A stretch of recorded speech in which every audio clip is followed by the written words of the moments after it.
നിങ്ങൾ ഇപ്പോൾ സ്ക്രീനിൽ കാണുന്നത് ഏതെങ്കിലും ഹോളിവുഡ് സിനിമയിലെ രംഗങ്ങളല്ല, നമ്മുടെ ഭൂമിയിൽ തന്നെ സംഭവിച്ചുകൊണ്ടിരിക്കുന്ന ഭയാനകമായ മാറ്റങ്ങളാണ്.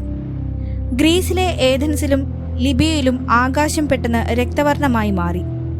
ജനങ്ങൾ ഭീതിയോടെ ആകാശത്തേക്ക് നോക്കി നിൽക്കുകയാണ്. എന്താണ് യഥാർത്ഥത്തിൽ സംഭവിച്ചത്? മെഡിറ്ററേനിയൻ കടലിന് കുറുകെ വീശിയടിച്ച അതിശക്തമായ കാറ്റാണ് ഈ മാറ്റത്തിന് പിന്നിൽ.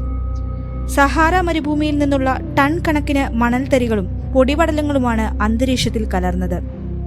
ഗ്രീസിനെ സംബന്ധിച്ചിടത്തോളം 2018 ശേഷമുണ്ടായ ഏറ്റവും വലിയ പൊടിക്കാറ്റാണിത്.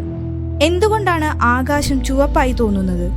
ഇതിനെ റെയ്ലി സ്കാറ്ററിംഗ് എന്ന് വിളിക്കാം. അന്തരീക്ഷത്തിലെ മണൽത്തരികൾ സൂര്യപ്രകാശത്തിലെ നീല നിറത്തെ തടയുകയും ചുവപ്പ്, ഓറഞ്ച് നിറങ്ങളെ മാത്രം കടത്തിവിടുകയും ചെയ്യുന്നു. അതുകൊണ്ടാണ് പകൽ വെളിച്ചത്തിൽ പോലും ജനങ്ങൾക്ക് ഈ അനുഭവം ഉണ്ടാകുന്നത്. കാലാവസ്ഥാ വ്യതിയാനമാണോ അതോ സ്വാഭാവികമായ ഒരു പ്രതിഭാസമോ?